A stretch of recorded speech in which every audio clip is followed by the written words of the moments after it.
Hello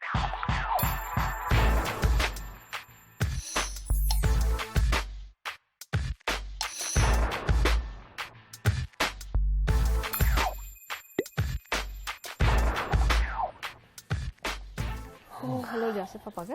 हाँ जी आ गया। कैसा रहा फ्यूनरल? सब कुछ ठीक ठाक हो गया? हाँ जी, शुक्र खुदा उनका कि सब कुछ ठीक हो गया। सारी इबादत जो है बड़ी तरतीब से हुई, बड़ा अच्छा इंतज़ाम उन्होंने किया हुआ था। और पादी साहब ने आज खुदा यीशु मसीह की दूसरी आमद के हवाले से और खुदा यीशु मसीह की क़यामत के हवाले से कुछ चीज़ें बयान की और बड़ा दिलचस्प रहा टाइम, बड़ा मज़ा आया। इलासिफ, मैंने देखा है कि अक्सर चर्च में खुदावंद की दूसरी आमद और क़यामत मसीह के मुतालिक काफ़ी आम तौर पे लिया जाता है। और यही नहीं बल्कि काशफा सिर्फ उन मौज़ूओं के हवाले से नहीं, बल्कि खुदावंद के उस बड़े नजात बख्श काम को जो उसने अपने बेटे हमारे खुदावंद यीशु मसीह के वसीले से किया है, उसे भी बड़ी आम तौर पर लिया जाता है, आम तौर से उसको सीखा जाता है। जबकि मैं समझता हूँ कि मसीही होते हुए उसकी शुक्रगुजारी करना और खुदावंद की इस नजात बख्श काम को अप्रीशिएट करना हर रोज़ हमारी ज़िंदगी में कितनी ज़रूरी है। और सिर्फ यही नहीं बल्कि खुदावंद ने सिर्फ नजात का ही हमारे लिए इंतज़ाम नहीं किया, बल्कि आने वाली ज़िंदगी में एक बड़ी उम्मीद हमें बख्शती है, जिसमें हम खुदावंद यीशु मसीह की दूसरी आमद में उसके साथ शामिल होंगे। और उसके लिए हवाला जो मैं आपको देना चाहता हूँ वो पहला तसल्लीकियों उसका 4 बाब और उसकी 16वीं और 17वीं आयत है। और पादी साहब ने भी आज चर्च में जो है उसका जिक्र किया था। सो पहला तसल्लीकियों उसका 4 बाब और उसकी 16वीं और 17वीं आयत में यूँ लिखा है, क्योंकि खुदावंद खुद आसमान से ललकार और मुकर्रब फरिश्ते की आवाज़ और खुदा के नरसिंगे के साथ उतर आएगा, और पहले तो वो जो मसीह में मुए हैं जी उठेंगे, फिर हम जो जिंदा बाकी होंगे उनके साथ बादलों में उठाए जाएंगे, ताकि हवा में खुदावंद का इस्तकबाल करें और इस तरह हमेशा खुदावंद के साथ रहेंगे। इलासिफ, मुझे तो ये सोचकर भी बहुत ज़्यादा शादमानी हो रही है कि जब हमारे खुदावंद की बादशाहत होगी तो हम सारी अब्दियत खुदावंद के साथ गुजारेंगे। बेशक। और काशफा इस वक्त हम चाहे जितनी मुश्किलात से गुजर रहे हों, कितनी परेशानियों से गुजर रहे हों या तकलीफ़ों से गुजर रहे हों, उसके लिए भी खुदावंद हमारी मदद करता है। खुदा का पाक रूह मौजूद है कि वो हमें उसमें तसल्ली बख्श देता है। लेकिन एक दिन ऐसा आएगा कि इन सारी तकलीफ़ों से, इन सारी मुश्किलात से हम आज़ाद हो जाएंगे और खुदावंद के साथ अब्दियत को गुजारेंगे। और इलासिफ, मैं समझती हूँ कि यही वो उम्मीद थी जिसने खुदावंद यीशु मसीह को वो सारे दुख और तकलीफें बर्दाश्त करने में हिम्मत दी। ये बड़ी दिलचस्प बात आपने कही है, मैंने कभी इस तरह नहीं सोचा था। और इसका हवाला भी हमें कलाम मुकद्दस में से मिलता है, जो कि मैं आपके साथ ज़रूर पढ़ना चाहूँगी। इब्रानियों 12 बाब और उसकी 2 आयत, और ईमान के बानी और कामिल करने वाले यीशु को तकते रहें, जिसने उस खुशी के लिए जो उसकी नज़र के सामने थी शर्मिंदगी की परवाह ना करके सलीब का दुख सहा और खुदा के तख्त की दाहिनी तरफ जा बैठा। कशफ़, जैसे हमने खुदाम के कलाम से भी पढ़ा है कि खुदावंद जब इस रूह ज़मीन पर थे, खिदमत में थे, तो हम देखते हैं कि खुदावंद जानते थे कि ये दुनिया जो है वो उनका अब्दी घर नहीं है, और इसलिए वो अपने शागिर्दों को और बहुत सारे लोगों को ये तालीम दिया करते थे और तसल्ली देते थे कि मैं जाता हूँ ताकि तुम्हारे लिए जगह तैयार करूँ। और मैं ये हवाला आपके सामने ज़रूर पढ़ना चाहूँगा, जो कि यूहन्ना उसका 14वां बाब और उसकी 30वीं आयत में मिलता है।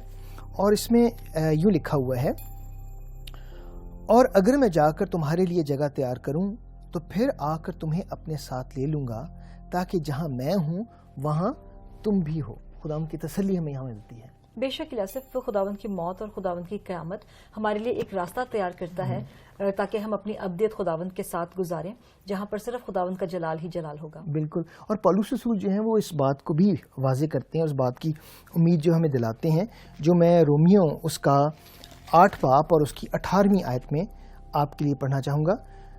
रोमियो उसका 8 बाब और उसकी 18वीं आयत में यूँ लिखा हुआ है, क्योंकि मेरी दानिस्त में इस ज़माने के दुख दर्द इस लायक नहीं कि उस जलाल के मुकाबिल हो सकें जो हम पर ज़ाहिर होने वाला है। और इलासिफ, हम देखते हैं कि हमें इस बात से बड़ी तसल्ली मिलती है, ख़ासतौर पे उन लोगों के लिए जो खुदावंद यीशु मसीह के नाम पर तरह तरह के दुख उठाते हैं और अज़ारसानी का भी शिकार हैं, कि अब देखें कि इन दुखों और तकलीफों के बाद उनके पास एक उम्मीद है कि खुदावंद की अब्दियत में वो हमेशा खुदावंद के साथ रहेंगे।